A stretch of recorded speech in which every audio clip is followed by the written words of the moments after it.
So this is my privilege to speak to you, the viewers all out in Africa. It's wonderful for me to speak to you. So what are we speaking about? We are speaking about uplifting women and children.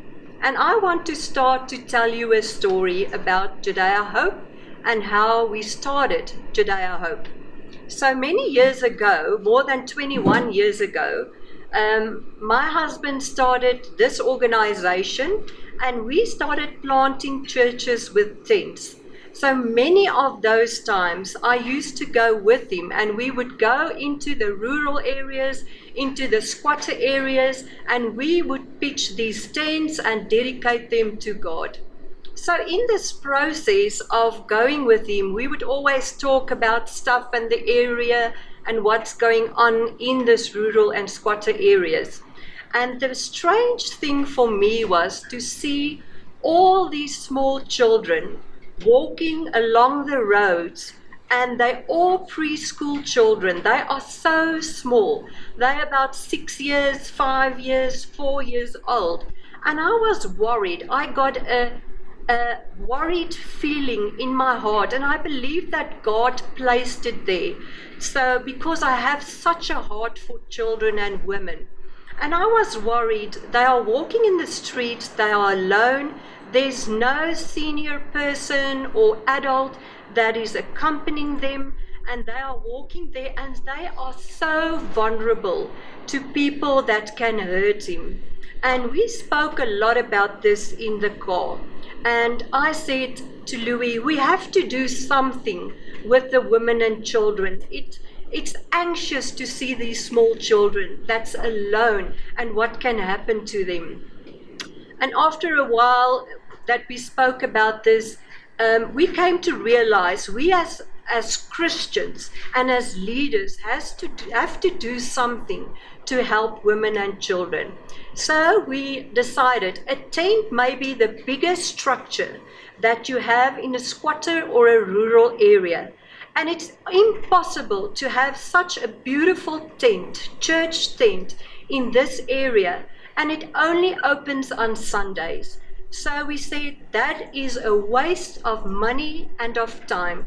So we thought about this, and we approached some of these pastors, and we asked them, what about we open these 10 churches and we invite all of these small children and we get them into a safe area, as well in an area where they can be fed and they have some food and nutrition. And that was wonderful. The pastors were so excited that we are going to do this, and that opened their minds that this church can be used for different stuff. And after a while, and when I had my son, I realized that a child's brain starts developing when he starts growing inside his mother. And that 7 years is the most important time that a child's brain develops. And if you don't take this time and teach children something, they are losing a part of their intellect that doesn't get developed. So we went to universities and colleges and everything, because we thought, okay, let's get a program that we can implement for preschools that is cost effective, and just start teaching these children and not just keeping them safe and just feeding them. So we went through universities, colleges, etc., and we found that these curriculums are so expensive that nobody can afford to study for a teacher. So we went to other resources to look at other things that we can do, and we couldn't even find there that it's cost effective. So we said we are not going to give up. There's no way we're going to give up on these children and on our women. So we thought about it, and we decided to start Alleviate Africa. Oh, and what a miracle from God. He opened our minds to see how we can bring education and biblical studies to the children. So we developed this program. It's the theory of teaching that a teacher needs. So it's all about maths and writing and reading, all of that that you need for a child to have to become school ready. And we superimposed on top of it the gospel, the discipleship stories of Jesus to start learning our children. And when we did it, it took us a few years to develop this program. We realized we have the only program like this for preschoolers that we are using to teach children about maths, about language, about writing, but we're using biblical stories. So we use say the story of Adam and Eve, and we use that to also teach them about maths. Our whole lookout on this program was, what is the best way for children to learn? And what do they need? They need a whole brain development, and they need a sensory development, they need small motor development, and they need big motor development. So what we did is, if I can make an example of this, is if you take the Bible story of Adam and Eve and you bring a fruit, we don't know what the fruit looks like in the story of Adam and Eve, and you take it to school and you say, here I have a fruit, and let's take a round fruit, maybe an apple or an orange or a lemon or whatever is round, and you tell the story of Adam and Eve, and your children, because we are using play and learn stuff to teach our children, we are not using the conservative way of teaching our children. We don't put our children behind tables and putting them on chairs where they have to sit still. A small child can't do that. They can't sit like me and speak to people and or to interact and just sit still and listen to the teacher and learn the lesson. They will lose the lesson. They will forget the lesson. So we decided also to do play and learn with our children. So we will put them maybe on the carpet. They can even sit on a chair in a circle. We will take the story of Adam and Eve. We will tell them about the story, and we will take the fruit and we will say, here's the fruit that came from the tree. The fruit is what? The fruit is round. So now we are teaching our children about shapes. How wonderful is this, that you can take a fruit and you can teach children about shapes. Okay, what is it? And the teacher will say, it's round. Now they know it's round. Now if you want to explain to them about maths, you can maybe divide the orange, and then you are learning them about maths. How many halves do we have here? It's 1, it's 2. Now they're starting to count. So that is the way that we are implementing this course of Alleviate. So as I told you, we want our children to play and learn, because if they do that, everything that we teach them, it gets stuck in their minds. And we also want to use the Bible, because from small we want to teach our children to become disciples for Jesus Christ. Because maybe they come from a home that the mother and the father doesn't know Jesus Christ. And he goes back and he goes and tells that story. And he tells them about Adam and Eve. And he can win at that small age those parents for Jesus Christ. So this is the theory of teaching. but it's also a disciple-making, storytelling, educational tool that we are using.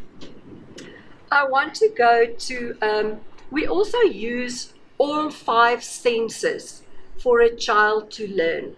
Because if you learn with your 5 senses, you are touching the lemon, you are feeling it, you are smelling it, you can see it, you can open it, you can taste it. If you learn a child like that, he will never forget the story of the round fruit, what it tastes like. It's a lemon or an orange or it's an apple. He will learn about the colors because he can see it. So that is why it's very important to use all 5 of those senses to teach the children.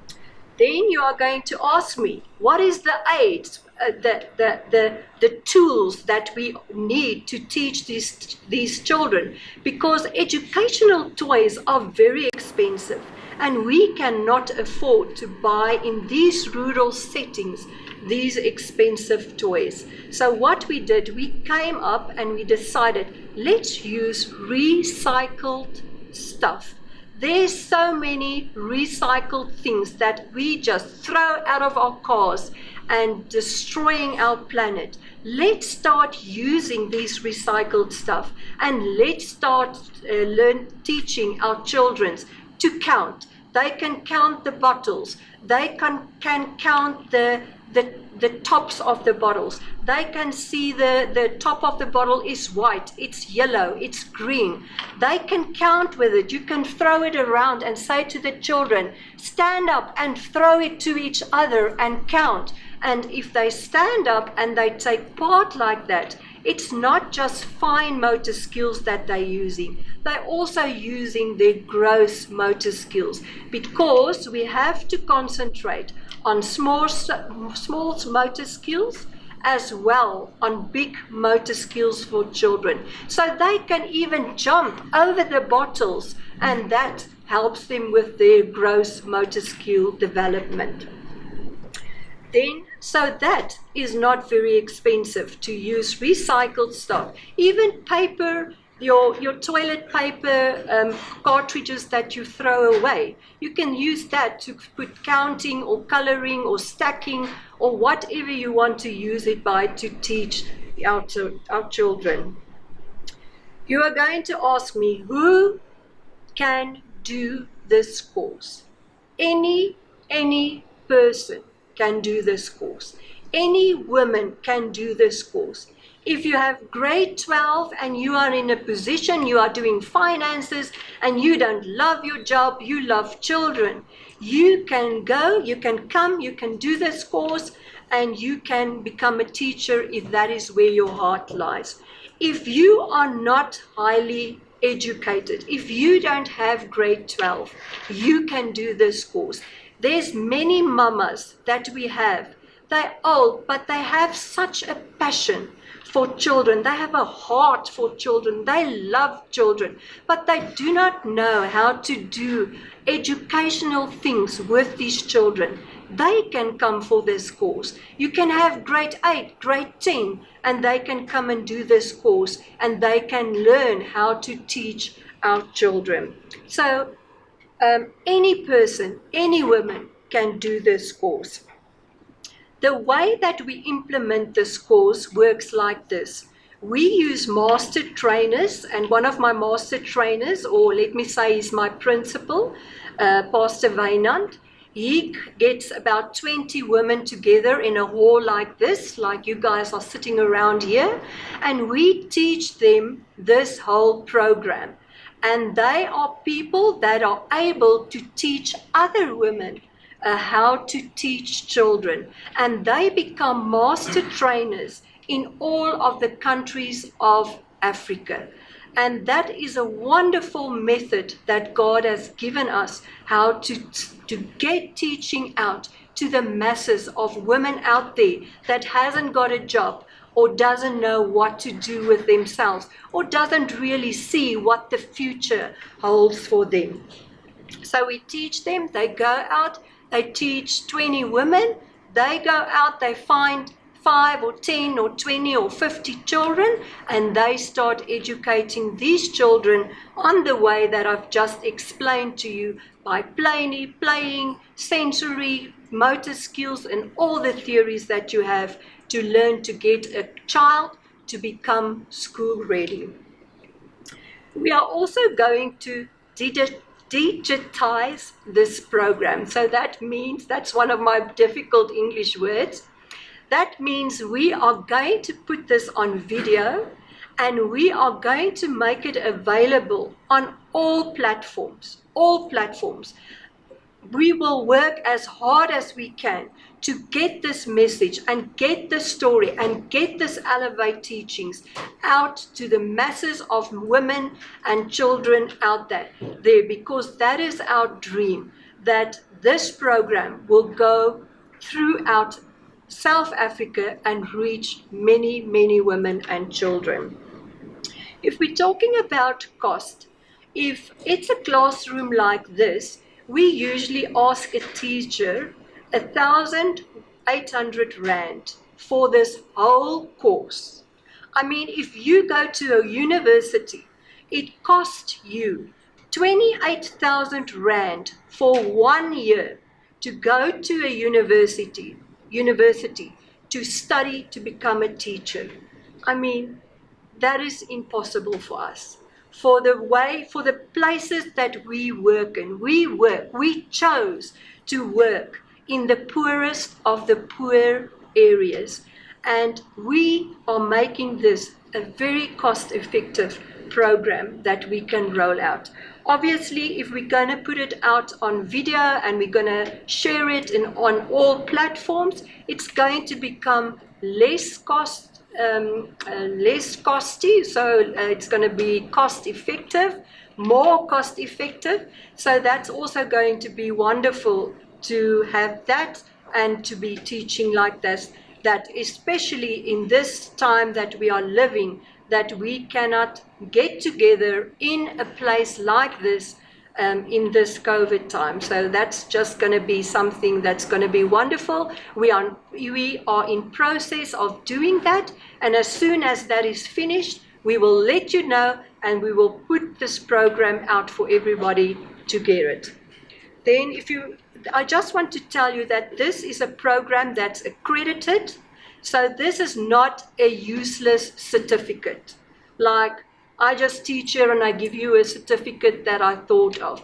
This is a certificate that is accredited with ACRP and has SAQA points. It's got 20 SAQA points, and this certificate has weight. So that is for us, it was very important to give something to our ladies that has importance. And you can go and you can build onto that course. Like, we have a program that we are rolling out, that we are learning people how to start a business. So you can even take this, do the Alleviate course, and then go and do this new training and start learning your children, or your teachers, about how to run a business.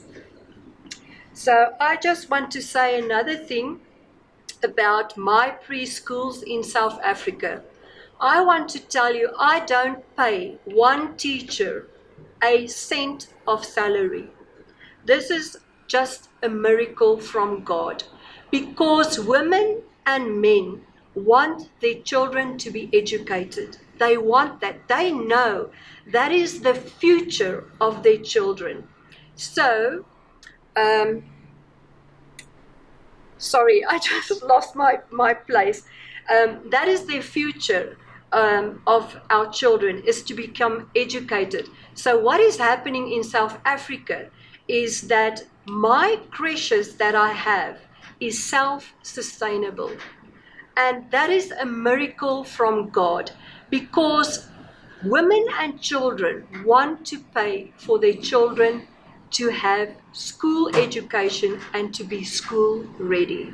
So they pay, and it makes that school sustainable. And it even helps the pastors sometimes to help him to have finances for his church. And that is also a great, great miracle. So this is not just something that you are doing for the community, but you are also starting a business to help your teachers for their salaries. You are also helping your church and your pastors to have an income.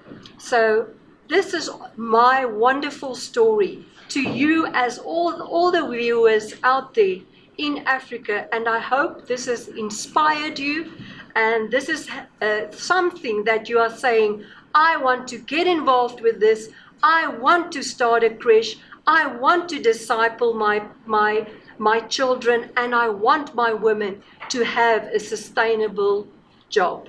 So thank you very much, and I don't know if I left something out, but it's obviously time for questions and answers.